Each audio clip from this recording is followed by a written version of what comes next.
for Ramirez. He goes to ground, and it will be a foul given. The referee has reached into his back pocket, and it is a straight red card. Welcome to Instant Replay for MLS Match Day 20. I'm your host, Andrew Wiebe, and as always, we'll take a closer look at the most controversial refereeing decisions in Major League Soccer. Let's get it going. We start on Friday night in the Bronx. NYCFC hosting the Columbus Crew. 58th minute. Big decision right here made via video review. Do you see a foul at the back post on Hannes Wolf on Mo Farsi? Okay, file that one away. Now let's look at the angle inside the goal. Did Hannes Wolf push Mo Farsi enough for this to be a foul? New York City didn't like this, but I think this is a foul. Watch Hannes Wolf's right arm as it extends. He sees the ball, he knows the positioning of Mo Farsi, and ultimately, he's just trying to throw the Crew player off as he jumps to head the ball. For me, that's a foul. Alexis De Silva went to the monitor and said, yep, that is a foul and a penalty thanks to the recommendation from Soren Stojka.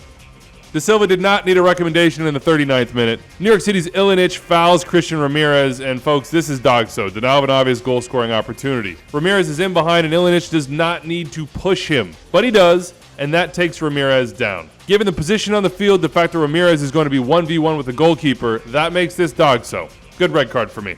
All right, to Orlando we go. LAFC in town, and a bit of advice for all defenders. Do not go to ground against Denny Bwanga in the 18-yard box.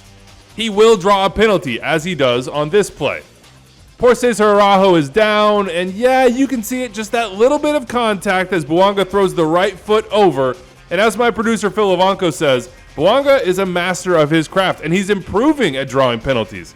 I think back to the play in El Tráfico. You remember the one. Mickey Yamane, Bwanga goes down, people are yelling and screaming, and I'm saying no penalty. But in this case, I don't think you can deny the contact. Bwanga is smart. He puts the right foot in between the ball and Araujo as he goes down, and though the contact is slight, it's still there. Penalty, well done. Good call by Rubio Vasquez. There is no group of supporters I heard from more this weekend than St. Louis City folks. And yes, we'll cover all three big plays in this game against Dallas. The first came in the 26th minute. Paul Arriola takes a really nice touch with his chest, and Joachim Nielsen is trying to get to the ball or at least the man to stop the shot. Nielsen takes down Arriola, and John Freeman, the referee, points to the spot. Now, Nielsen is frustrated. He's saying this is shoulder to shoulder. I don't exactly see it that way. Look at this angle. For you, is that shoulder to shoulder or shoulder into the back? For me, it's into the back of Arriola, even if just slightly. The other consideration, in my opinion, is that Arriola has taken the touch. He's gotten to the ball first, so Nielsen isn't playing the man to win the ball. He's playing the man to stop the shot, and for me, that makes it a foul. Anybody want to see an orange card? Sebastian Ibeagha, come on down. 65th minute. Jose Kojima takes a long touch, and Ibeagha's coming in with a straight leg pretty high. Ibeagha's studs roll on the ball and into Kojima's knee. Ugh, that hurts. Yellow card is what John Freeman goes with on the field, but should it be red? St. Louis fans wanted it, but no, I think this is a clear yellow card. I don't see excessive force, and I don't see the impact of the contact that would make it endangering the safety for me. Reckless, yellow card, right decision in my opinion. And I've got no handball in the 55th minute. It's Ibeagha again, this time trying to clear a ball off his knee right into the arm. There's no denying that it hits the hand, but that doesn't necessarily make it a handball. And here's the big consideration when you're thinking about an unnatural position. What is the player doing in the moment? In this moment, Ibeagha is clearing the ball. He is intentionally playing the ball. And when you attempt to play the ball, naturally your arms are going to move.